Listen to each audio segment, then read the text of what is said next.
Muy bien, 7:37 en la mañana, gracias por la sintonía. Ayer el Consejo de Administración Legislativa CAL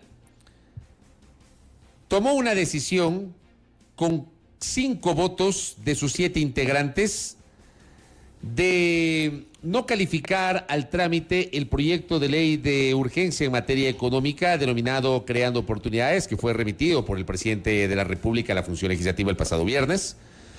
Esa decisión del CAL implica que en los siguientes 5 días deberá remitir al presidente de la República debidamente motivada esa decisión y claro, hay una alternativa, se plantea la posibilidad de que el Ejecutivo remita nuevamente el proyecto a la Asamblea, subsanando aquellas observaciones que fueron incorporadas por la Unidad de Técnica Legislativa, que es este equipo jurídico asesor del Consejo de Administración Legislativa CAL. Más allá de que su informe no es vinculante, terminó sirviendo como un insumo para la decisión del CAL. ¿Cuál es la opinión del doctor Diego Ordóñez, que está con nosotros, nos atiende telemáticamente? Él es asambleísta del movimiento Creo, integrante de la Comisión Legislativa del Régimen Económico, que en teoría hubiese sido una de las comisiones que iba a tramitar este proyecto de ley. ¿Cómo le va, legislador? Bienvenido, buenos días. Buen día. Muchas gracias por la invitación. Un saludo a todos que nos escuchan. ¿Cómo asume usted, doctor Diego Ordóñez, la decisión del CAL? Yo diría que no me sorprende, ¿no? No me sorprende porque había escuchado durante los días previos profusas declaraciones del lado del correísmo, del Partido Social Cristiano y del movimiento Pachacuti, en el sentido pues que no calificarían la ley. Y esta era la primera conclusión. Como siempre, ¿no? Violentando todo principio de lógica y de racionalidad, luego venían las razones. Y las razones iban a ser cualquier tipo. Que no hay unidad de materia, que hay regresividad de derechos, de cualquier motivo, ¿no? No me extraña lo que ha hecho el día de ayer el CAL con un informe ciertamente no vinculante, realizada por una unidad de gente no conozco profesionalmente quienes la integran, pero ante la cual los proponentes del proyecto tampoco han tenido la posibilidad de discernir, digamos, razones para rebatir esa conclusión. Fue a la que se dejó constancia en el informe, sirvió para que el día de ayer este Consejo de Administración Legislativa resuelva devolver el proyecto diciendo con una moción para que se subsane, dice, ¿no? Para que se subsanen, dice, las supuestas causas de inconstitucionalidad. Insisto, Fabricio, no me extraña lo que ha sucedido y lamentable, penoso, ¿no? Que un proyecto tan importante, tan trascendente, no solamente para el proyecto y para el plan de gobierno del presidente Lasso, sino sobre todo y en particular para este gran proceso de transformación al que él ha convocado, pues no haya podido ser discutido, debatido al interior de la Asamblea. Justamente, asambleísta Ordóñez, buenos días. Se alegó que en efecto había vicios de inconstitucionalidad, que no se abarcaba una materia específica. Hemos visto que es una iniciativa que reforma más de 30 cuerpos legales. La discusión estaba, en efecto, en la unidad de la materia como tal, que pregunto yo y le consulto a usted, quizá no se prestaba un poco para la interpretación desde los diferentes puntos de vista. No hay espacio a la interpretación, ¿no? No hay espacio a la interpretación. ¿Por qué? Porque me parece que a la luz de los pronunciamientos de la Corte Constitucional que sobre esta materia ya existen, es claro que la unidad de materia no quiere decir que se ha de restringir el texto de la ley específicamente a un tema del conocimiento jurídico. Me refiero a que se entenderá unidad de materia solo si se presenta sobre temas tributarios. Se entiende unidad de materia cuando existe pues una confluencia en un propósito específico. ¿Cuál es el propósito específico de esta ley? es una transformación de la estructura legal en todo aquello que tiene que ver con inversión, en áreas que tienen que ver con aquellas en las que un inversionista le pone atención cuando desea abrir un negocio, generar un emprendimiento, hacer una inversión. ¿Por qué? Porque el problema fundamental del Ecuador es ese: carencia de inversión, ausencia de inversión privada, poca sostenibilidad de actividad productiva en el mediano y largo plazo y poca sostenibilidad del empleo en el mediano y largo plazo. El gobierno tiene una visión respecto a que el resultado de la estabilidad de la inversión y del empleo se logra a través de promover la inversión privada, no a través del gasto estatal, que siempre es inestable y que fluctúa dependiendo de un imponderable que es el precio del petróleo. Ese es el hilo conductor de la ley. Esa es la causa que le da unidad de materia. Cuando usted va a invertir, cuando usted va a poner un negocio, ¿qué es lo que revisa? ¿Qué es lo que revisa? ¿Temas tributarios? ¿Temas laborales? En lo básico. Dependiendo del nivel o de la proyección del negocio, en temas petroleros, en temas mineros. También legislación sobre mercado de valores. También legislación sobre zonas francas. Bueno, confluye todo. Confluye todo. Cuando se pretende abrir una opción de espacios de inversión al sector privado, no es que hay que reformar una ley, hay que reformar una estructura jurídica que actualmente está montada para impedir, para bloquear la inversión privada.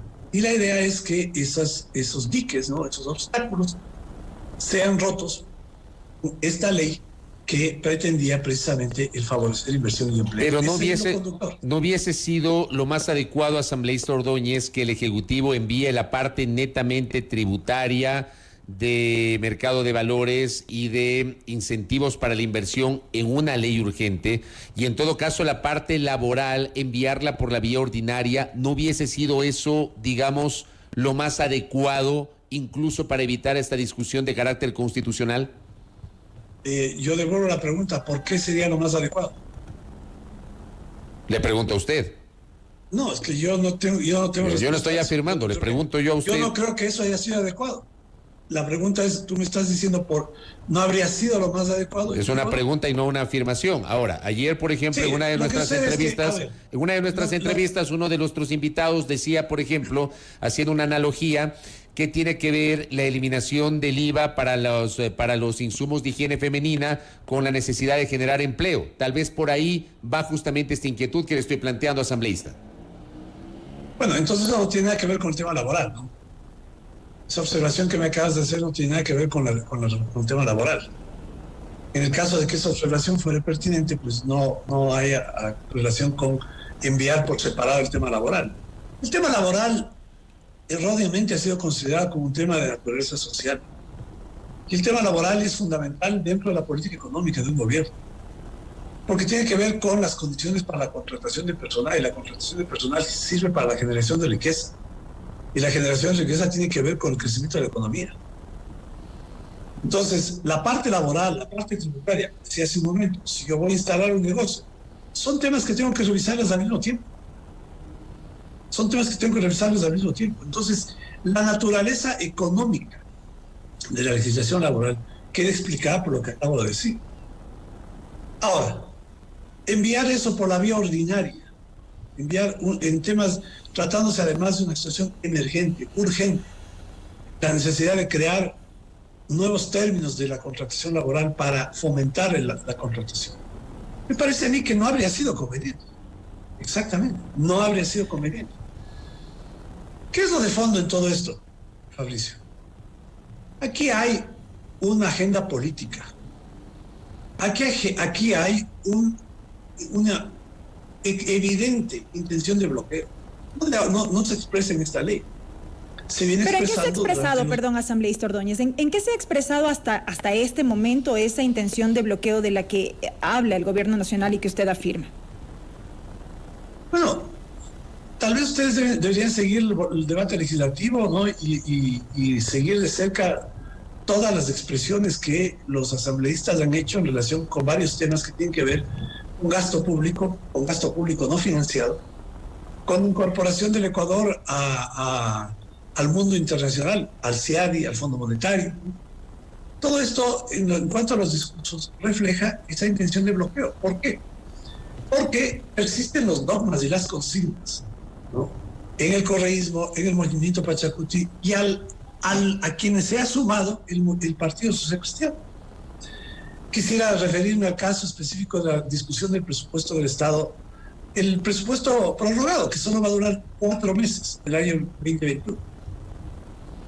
Abrió el debate el asambleísta Kronfle, del Partido Social Cristiano, que en su vida privada era dirigente empresarial y alto empresario de importantes negocios en el país. Bueno, el asambleísta Kronfle dijo que el presidente Lasso prefiere matar a los pobres por pagar la deuda. Y en los mismos términos se expresaron quienes le sucedieron en tomar la palabra del movimiento Pachacuti y del correísmo. Igualito, dijeron lo mismo. ¿Y a qué se oponía? ¿A qué se oponía?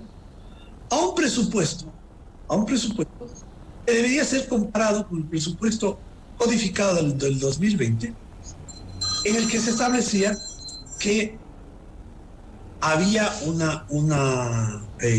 evidente incremento en sectores de gasto fundamentales como salud y educación. Bueno, no hubo manera de convencer de esta evidencia sobre los hechos. No hubo manera. A pesar de toda esta constatación en los hechos de lo que le estoy diciendo es verdad, los voceros del Partido Social Cristiano, el movimiento Pachacuti y del correísmo sostenían que el gobierno había reducido los aportes o las asignaciones en los sectores de gasto, salud y educación. Simplemente es cuestión de revisar lo que se ha venido diciendo dentro de la Asamblea para llegar a la conclusión que lo que estoy diciendo es real. Pero una cosa, asambleísta Ordóñez, cuando usted cita, por ejemplo, nosotros sí seguimos de cerca el debate parlamentario. Es verdad que hay posiciones expresadas por varios legisladores, representantes de las múltiples bancadas políticas. Hay un tema que efectivamente fue una decisión del Pleno de la Asamblea que lo señala la Constitución y la Ley Orgánica de la Función Legislativa, de que se puede observar la proforma. Finalmente el país va a tener proforma. Si la Asamblea no la aprueba, entrará en vigencia por el Ministerio de la Ley, porque no existe la figura de negar la proforma presupuestaria. O sea, sí o sí va a haber una proforma. Pero digo, con esas posiciones, con esos discursos, uno ya puede anticipar que hay un bloqueo o que va a haber un bloqueo de suyo. Usted ya anticipa que esto va a ser así, que va a haber un bloqueo contra el gobierno del presidente Guillermo Lasso, asambleísta Ordóñez. Bueno, no sé qué más evidencia se puede tener de lo que acaba de suceder, ¿no? Yo no estoy diciendo que uno puede suponer, estoy afirmando sobre una evidencia. Acaban el día de ayer, ¿no?, de devolver una ley con un argumento que ya lo habían dicho días antes. Esa es la realidad. Una ley, asambleísta Ordóñez, que quizá ¿acaso no podría ser perfectible? Le pregunto esto porque yo me atrevo a decir que usted se ha caracterizado por ser muy crítico respecto de el debate legislativo al interior de la misma Comisión del Régimen Económico de la cual usted forma parte. Pero le consulto yo, ¿todo está bien desde su punto de vista en este proyecto de ley? ¿No cree usted que quizá pudo haber aspectos que podían ser mejorados antes de su envío? ¿Cómo vamos a saber eso si es que no vamos a debatirlo? Pero sobre la base de un texto que fue público y que se conoció. Sí, pero si usted plantea algo, usted supone que eso está bien planteado. Aquí no ha habido ninguna propuesta sobre esos temas que no sean consignas. Bueno, obviamente cualquier texto puede no es el concepto mejorarse, ¿no?, sino todo texto puede modificarse dependiendo de si hay razones que justifiquen esos cambios. Pero lo que hemos tenido como respuesta han sido consignas. No la precarización laboral. Bueno, ¿han visto la ley? No, si hay gente que no ni siquiera la ha leído. En las redes sociales muchos voceros de sectores claramente identificados de los sectores de la oposición, pues no han leído la ley.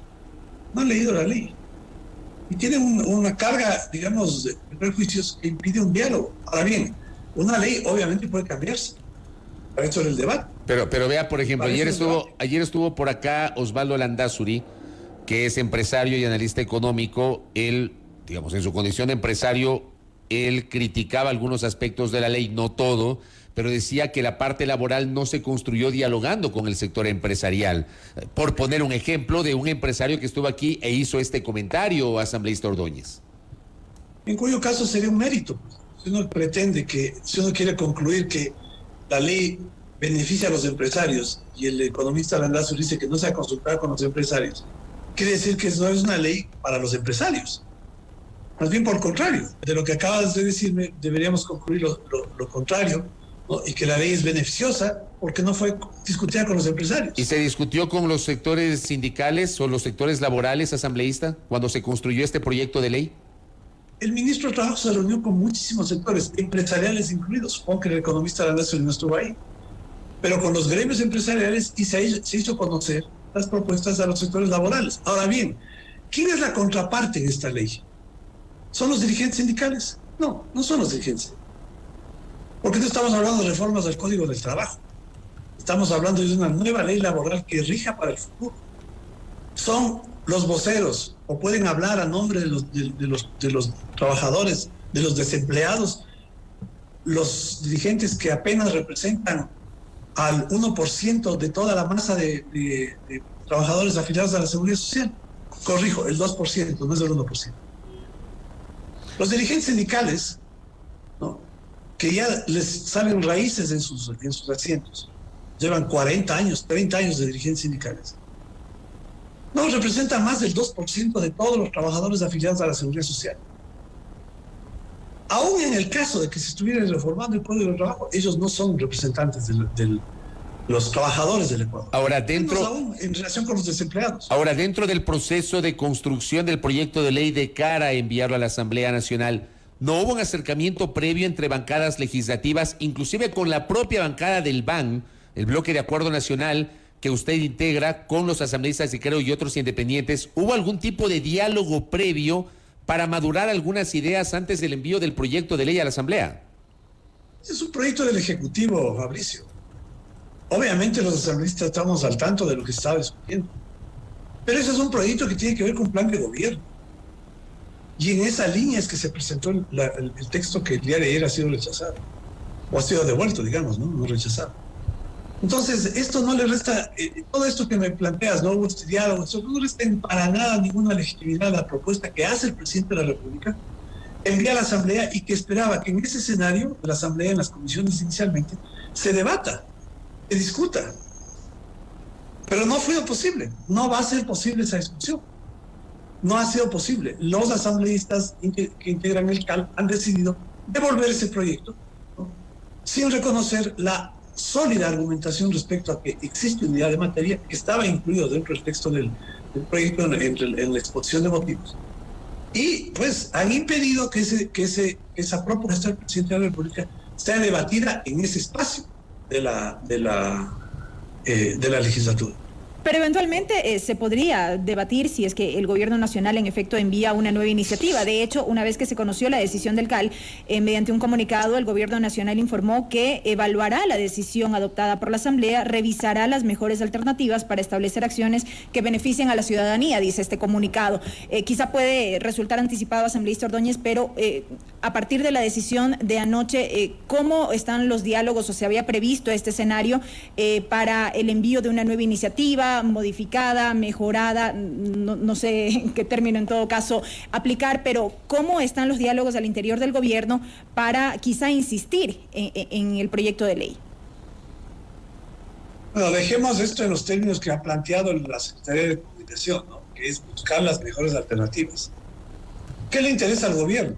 Le interesa al gobierno es tener esta nueva legislación, porque desde nuestro punto de vista pensamos que ese es el camino que abrirá al Ecuador a un espacio de inversión y generación de empleo. Eso es lo que nosotros pensamos. Y cuando el comunicado dice buscar mejores alternativas, hay que buscar las mejores alternativas para que ese proyecto de ley sea posible, sea viable y permita que pues surta los efectos virtuosos que esperamos.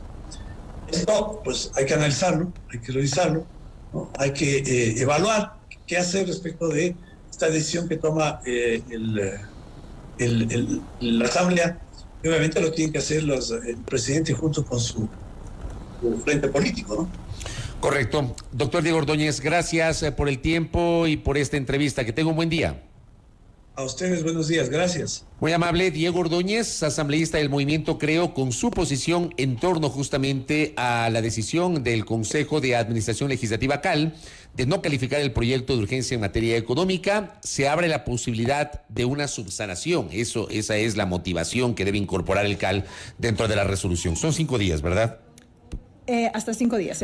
O sea, dentro de 5 días el CAL debe notificar al Ejecutivo. Ajá, así es. Ya, y una vez que lo notifique, el Ejecutivo no tiene plazo. O sea, al día siguiente podría volver a enviar el proyecto, pero subsanando aquellas observaciones de la Unidad de Técnica Legislativa. Y allí una aclaración que me parece válida, Fabricio, porque hemos visto comentarios en redes sociales en el sentido de que siguen corriendo este plazo de los 30 días que tiene el trámite de una ley económica urgente. Estos plazos ya no corren en razón de que, en efecto, se devuelve este proyecto. Porque hay una decisión legislativa. Porque hay una decisión legislativa. Entonces, un poco quería hacer esa aclaración, claro, esa precisión. Ya no corre el plazo de los 30 días que determina la ley de la función legislativa. Claro, me parece pertinente aquello. 7 de la mañana con 58 minutos en la primera hora por Sonorama, la gran señal nacional.